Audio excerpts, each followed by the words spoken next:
ए बेरी रउआ त मुखिया के साथ छोड़ के दूसरा के साथे घूमत तनी। देखी हमार गड़बड़ा गेल बा का आपस में? मामला का हमरा ई नहीं के कि हम बन जाए तो हम लूट ले ई नहीं के 5 साल हमरा के रउआ समय दी। अगर सही काम रही तो फिर अगला बार रउआ चुने।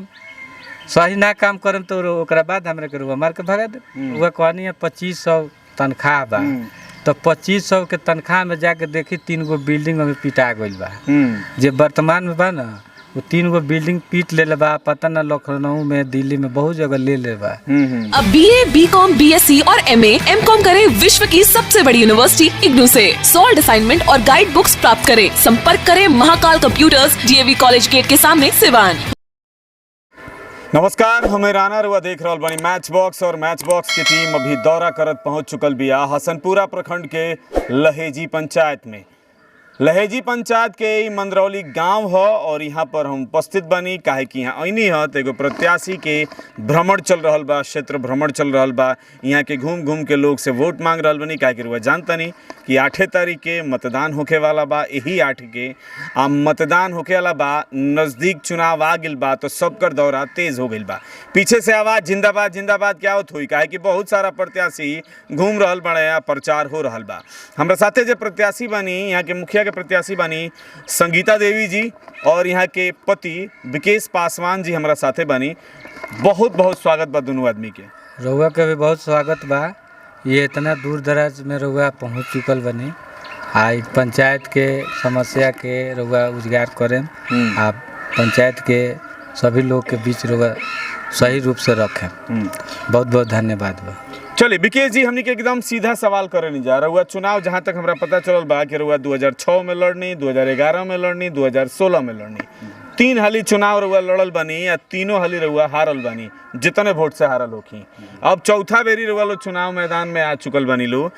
तो जब 3 हाली जनता रउआ के ना चुनलस तो चौथा हाली काहे चुनी, काहे वोट दी?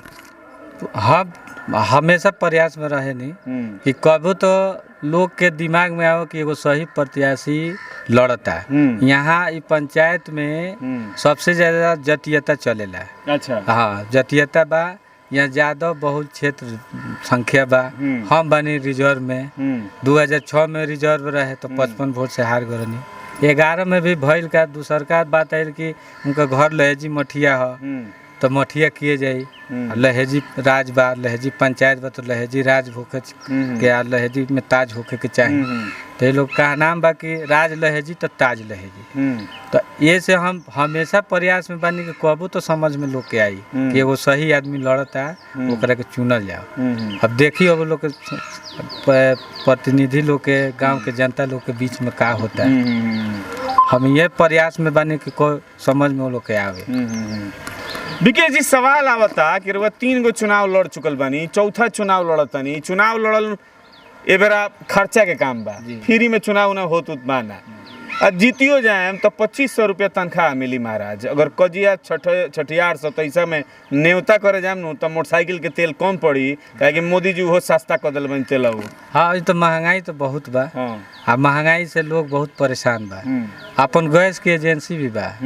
अब जहाँ जाते वहाँ लोग कहते कि रोगे लोग गैस महंगा कर दिले बा। तो भाई गैस महंगा हमनी के हाथ में कहाँ बा? सस्ता कोई महंगा कोई हमनी के तो हाथ में नहीं खे। लेकिन जो रोगा कहनी है 2500 तनख्वाह बा तो 2500 के तनख्वाह में जाके देखी 3 गो बिल्डिंग में पिटा गइल बा। जे वर्तमान में बा ना वो 3 गो बिल्डिंग पीट ले बा। पता ना लखनऊ में दिल्ली में बहुत जगह ले बा। तो ऐसे तनख्वाह पर नहीं के यहाँ लूट के योजना बा। आ उ हमरा दिखा देवे बा कि ये लूट के भइल बा ओकरा के हम उजागर करे। अगर पंचायत के लोग हमरा के जिता दिल तो हम यहाँ तक करें कि उजागर हो या लोग जेल भी जाई।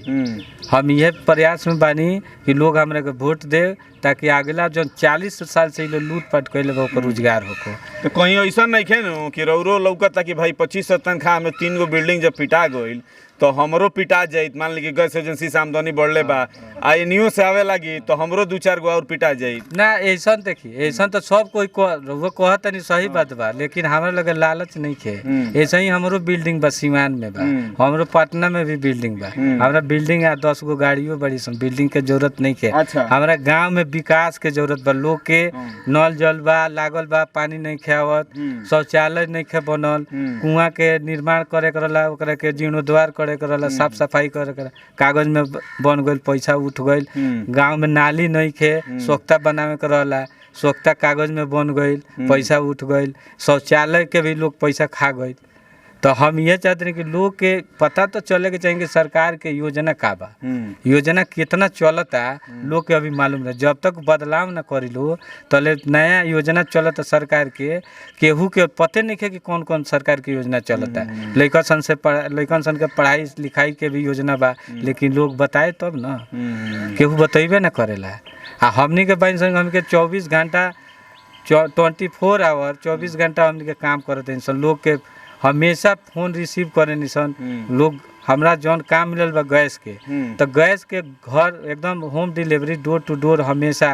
कोरोना काल में सबके जब घर में रहे ना, तो हमार स्टाफ, हमार अथी डिलीवरी मैन दुआरी जाके गैस पहुँचैलस। आ बाकी सरकार भी चौंकैले रहे, पैसा दिले रहे कि पंचायत में सैनिटाइजर, साबुन, मास्क बांटे के रहे। 200 आदमी के ना बटाइल हो, लेकिन 2700 आदमी के बांट के कागज बना दिल बा। 2,70,000 रुपया उठ गइल बा। तो यह सब हमरा रोजगार करे। हमरा ई नहीं के कि हम बन जाए तो हम लूट ले, ये नहीं के। 5 साल हमरा के रउआ समय दी, अगर सही काम रही तो फिर अगला बार रउआ चुने। सही ना काम करम तो ओकरा बाद हमरा के रउआ मार के भगा दे।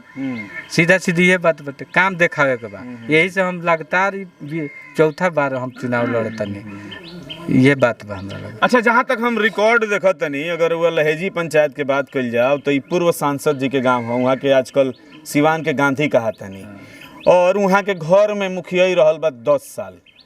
सही बोलते नहीं ना?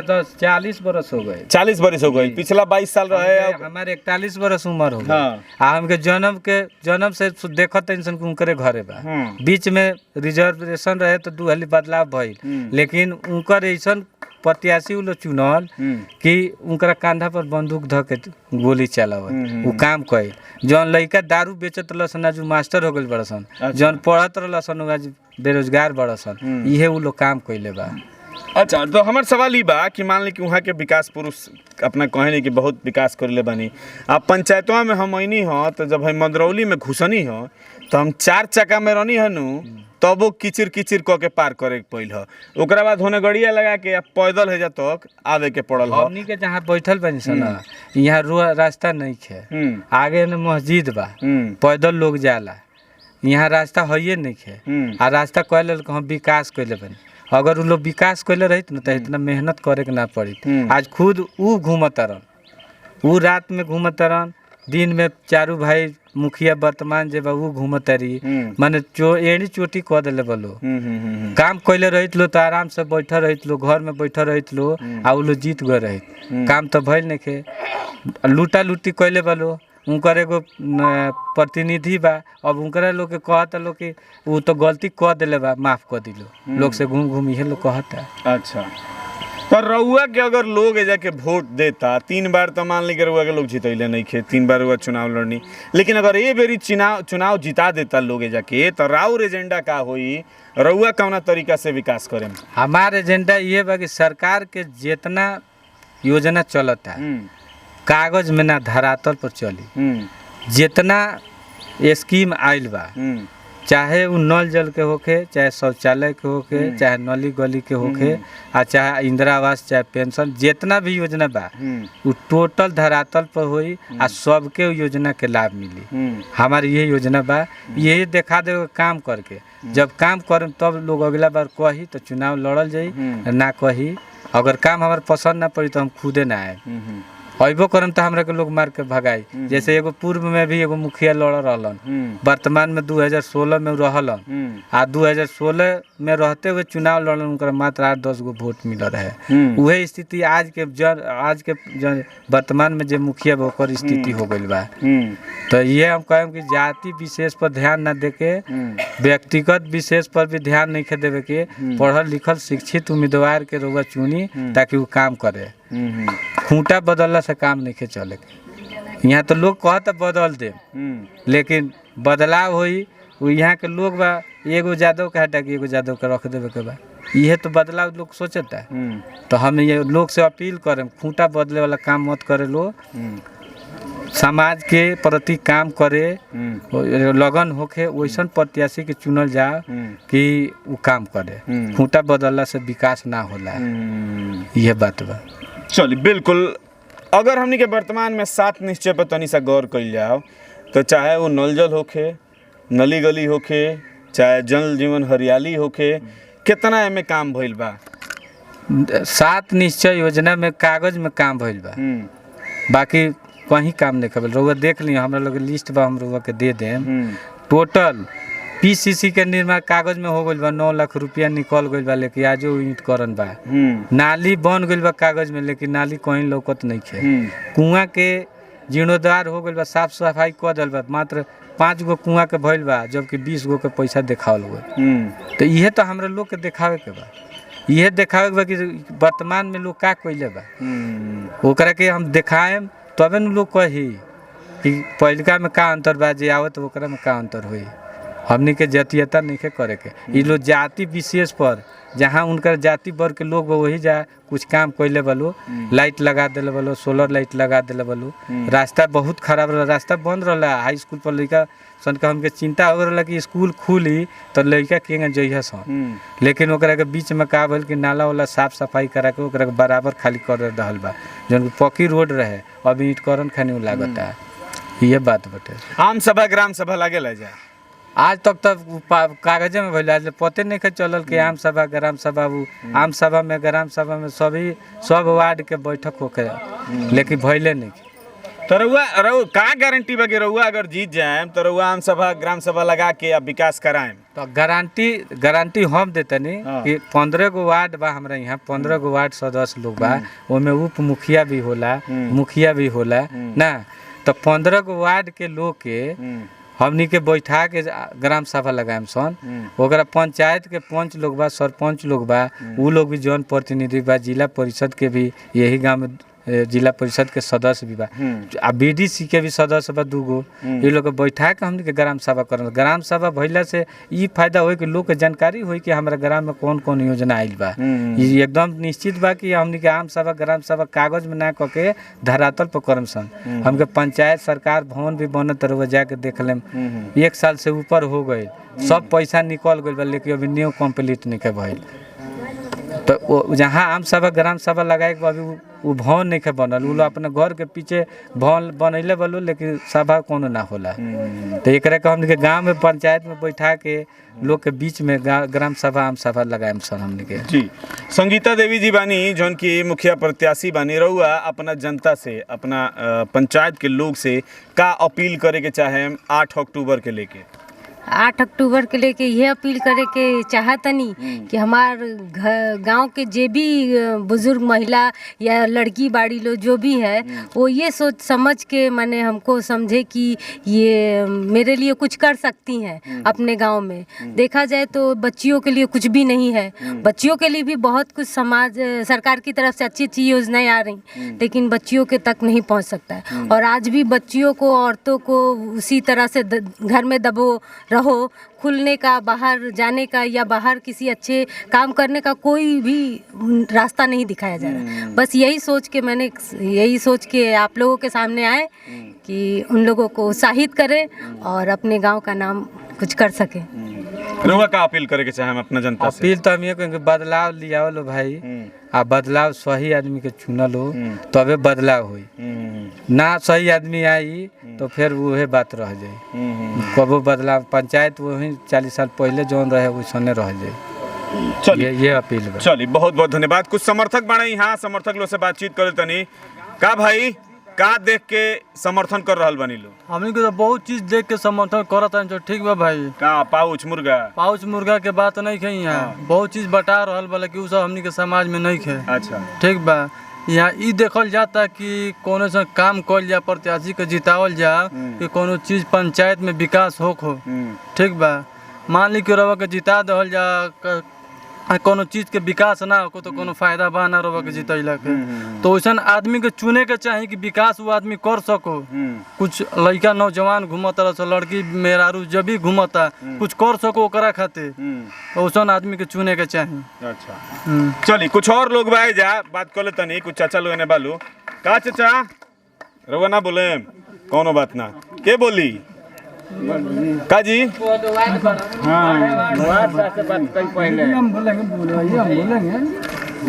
का लागता कितना विकास भइल बा पिछला 5 साल में? 5 साल में विकास उतना नहीं के भइल सही। जितना करे के उतना विकास नहीं। तो संगीता देवी मुखिया बनी है तो का गारंटी भाई काम करी है? अरे गारंटी ना करें तो बाड़ी हमनी के जवार के चिन्ह में से बाड़ी पढ़ल शिक्षित बाड़ी, वो बड़े योग्य बड़े, हमनी के बरियारी धो के कराम से। अच्छा बरियारी धो के कराम से? हाँ मैंने काम करावल जाई। जी वृद्धा पेंशन मिलेला 60 साल हो गइल बा? हाँ दीजिए ना। हैं? हाँ मेरा हमको वृद्धा पेंशन मिलता है। हाँ जो पिछले जो चुनाव हुआ था उस चुनाव में ये लोग जीता है लो, जीत करके क्या किया है लो? कुछ नहीं किया है लो। अब पिछला और सब कुछ बात हुआ तो वो तो हम नहीं बताएंगे, लेकिन जो जो एथी हुआ है तो सारा जनता देख रही है का हुआ है, का किया है। चली एगो व्हाट्सएप बनी का व्हाट्सएप का ना वार्ड के एथी है रउआ सदस्य 1 नंबर वार्ड के कितना एजा विकास भइल बा मुखिया जी के द्वारा? एजा के विकास क्या बता, अपना वार्ड के विकास बता। बताई अपना वार्ड के बताई। हम अपना वार्ड में 240 फीट के एगो रोड ढलवले बनी पीसीसी। अच्छा एगो 350 के पीसीसी ढलवले बनी। कब्रिस्तान के मिट्टी भराइल बा, प्लस जल नल के काम भइल बा।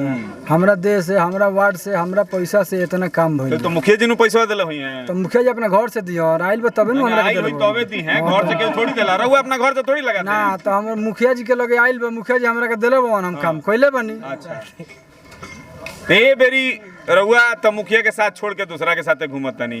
देखी हमार लागिल बा का आपस में? मामला गबड़ा वाला बात नहीं के, जैसन हम रहे जैसन करे वैसन पब्लिक हमरा नहीं कहीं मान ली कमीशनवा के मामला गबड़ा अरे गेल। कमीशन के में कौन मामला बा? हां जब स्वच्छ छवि के रहे तो मामला कमीशन के नहीं के। अच्छा अरे दिल रखे के कुछ अपन लोग से लगा के ओकरा पूर्ति करके आगे बढ़ावे, हां ओकरा के इंसान कहल जाई। 10 गो रुपया आई ओमे से 2 गो चोरा लिया, 8 गो कह दी तो का फायदा? ओमे एगो 60 देब तो तनी और मजबूत बढ़ी। हां हां चली कुछ नौजवान साथी वालो नौजवान साथी लोग से बातचीत कर जाओ।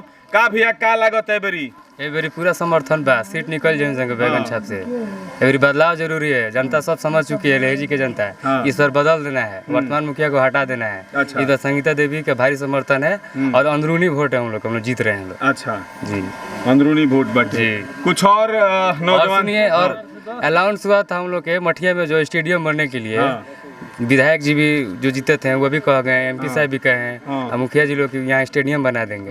अभी तक स्टेडियम नहीं बना है। अच्छा सब लूटपाट का यहाँ मामला हुआ है पंचायत में।